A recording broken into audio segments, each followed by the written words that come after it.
দীপা ঠাকুরের কাছে গিয়ে প্রে করে, ঠাকুর আমার ডাক্তারবাবুর যেন কোনো ক্ষতি না হয়ে যায়। পিছন থেকে সোনা এসে বলে, মা তোমার এই ন্যাকা কান্না কেঁদে কোনো লাভ হবে না, তুমি ন্যাকা কান্না কাঁদলেই বাবা ফিরে আসবে না। কুন্তলাও আড়াল থেকে মা মেয়ের এই দৃশ্য দেখছে আর বলছে, সূর্য আর কোনোদিন ফিরে আসবে না, কোনোদিন না। অন্যদিকে সূর্যের মাথায় একটি লাঠি পড়ে সূর্যের জ্ঞান ফিরে যায় আর দীপা বলে চিৎকার করে ওঠে। এটা দেখে রুডি হাসছে আর বলছে, জেগে গিয়েছে তুমি ডাক্তারবাবু, তোমাকে আবার ঘুম পাড়ানোর ব্যবস্থা আমি করছি। এই বলে ইঞ্জেকশন নিয়ে সূর্যকে ইঞ্জেকশন দিতে যাই। সূর্য তখন পুরনো স্মৃতিগুলো মনে করছে, দীপার সাথে কাটানো মুহূর্তগুলো। সূর্যর বোধহয় এবার আগের স্মৃতি ফিরে এসেছে। রুডি যখনই ডাক্তারবাবুকে ইঞ্জেকশন দিতে যাবে তখন সূর্য রুডির হাতটা শক্ত করে চেপে ধরে আর রুডিকে ছুঁড়ে ফেলে দেয়। এটাতে রুডি ভীষণ রেগে যায় আর সূর্যকে শুট করে দিতে যায়। ঠিক তখনই কুন্তলা রুডিকে ফোন করে। রুডি ফোন রিসিভ করে বলে, মা আমি এক্ষুনি ওকে শেষ করে দিতে যাচ্ছিলাম আর তুমি ফোন করে সব ব্যাঘাত ঘটিয়ে দিলে। কুন্তলা বলে, কি করছো কি তুমি রুডি?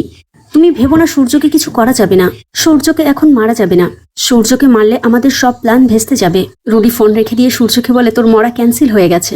এদিকে দীপা ঠাকুরের কাছে প্রে করেই চলেছে, যদি ডাক্তারবাবু কোনো বিপদ আর এসে থাকেও তাহলে তুমি সেই বিপদ মোকাবেলা করার শক্তি ডাক্তারবাবুকে দিও। দীপা ঠাকুরের সামনে থেকে সিঁদুরের কৌটোটি নিয়ে এক চিলতে সিঁদুর আবার নিজের স্মৃতিতে পরে নেয় আর বলে, একদিন তোমার সামনেই ডাক্তারবাবু আমার স্মৃতিতে এই সিঁদুর পরিয়ে দিয়েছিলেন। সারা জীবন দুজনে সংসার করব বলে তুমি সেই স্মৃতির সিঁদুর মুছে দিও না ঠাকুর। এটা দেখে সোনা ভীষণ অবাক হয়। তারপর রূপা আর কৃষ্ণ এসে দীপাকে খবর দেয় যে লাবণ্যর জ্ঞান ফিরেছে। দীপা ছুটে বাড়িতে আসে। লাবণ্য জ্ঞান ফিরে ভালো মা বলে চিৎকার করে ওঠে। দীপা গিয়ে লাবণ্যকে জড়িয়ে ধরে। জয়ও যায় লাবণ্যর কাছে। এটা দেখে উর্মি ভীষণ জোরে চিৎকার করে, জয় তুমি ওর কাছে যাবে না একদম। জয় বলে, লাবণ্য আমার মেয়ে।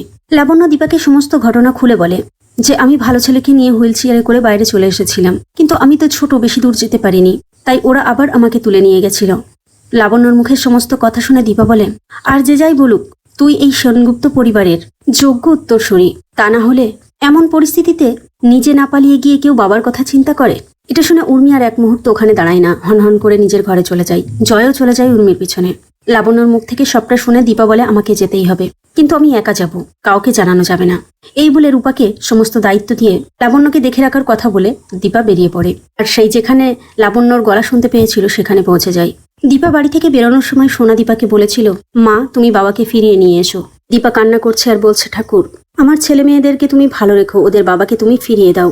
অন্যদিকে জয় উর্মির কাছে গিয়ে বলছে, উর্মি লাবণ্য আমার মেয়ে, হ্যাঁ ওটা আমার এক রাতের ভুল ছিল, ভীষণ বড় ভুল, কিন্তু তুমি আমাকে ক্ষমা করে দাও। উর্মি বলে, আমি তোমাকে কিছুতেই ক্ষমা করব না। জয় বলে, তুমি আমাকে ক্ষমা করবে না?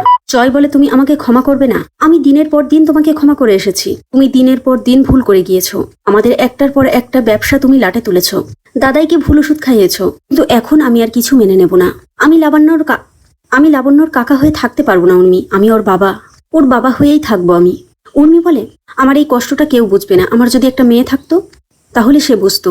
জয় বলে, তাহলে তুমি লাবণ্যকেই মেয়ে বলে নাও না উর্মি। উর্মি তখন বলে, না কখনোই না। জয় বলে, ঠিক আছে আমি ওর বাবা হয়েই থাকবো, তাতে যদি তুমি আমাকে ডিভোর্স দিতে চাও ডিভোর্স দেবো আমি তোমাকে। এই বলে জয় ঘর থেকে বেরিয়ে যায়। উর্মি মেঝেতে বসে কান্না করতে থাকে ভীষণ চিৎকার করে করে। কাকি আসে, উর্মিকে জিজ্ঞেস করে যে কি হয়েছে। উর্মি বলে, ওই রূপা আর দীপা এরা দুজনেই আমার সব শেষ করে দিচ্ছে, সব শেষ করে দেবে। এদিকে সোনা আসে লাবণ্যর রুমে। সোনাকে দেখে রূপা বলে, সোনা তুমি এসেছো, বসো না। সোনা তখন রূপাকে ধরে বলে, বাবা ফিরে আসবে তো রূপা? রূপা বলে, হ্যাঁ সোনা, মা গিয়েছে বাবাকে ঠিক নিয়ে ফিরবে। সোনা বলে, হ্যাঁ রূপা, আমারও এখন এমন মনে হচ্ছে যে মা ঠিক বাবাকে নিয়ে ফিরবে। অন্যদিকে রূপা কৃষ্ণকে পাঠিয়ে দেয়, কৃষ্ণ তুমি মায়ের কাছে যাও, মা তো একা গিয়েছে, আমার খুব টেনশন করছে, না জানি আর কোন বিপদ হয়। রূপার কথা মতো কৃষ্ণও চলে যায়।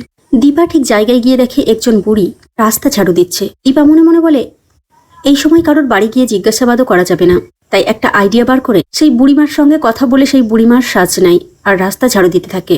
এমন সময় একটি গাড়ি এসে দাঁড়ায় আর সেই গাড়ি থেকে রুডি নামে আর দীপাকে বুড়ি বলে ডাকে। দীপা অবাক হয়ে যায়, গলাটা কেমন চেনা চেনা লাগলো তার।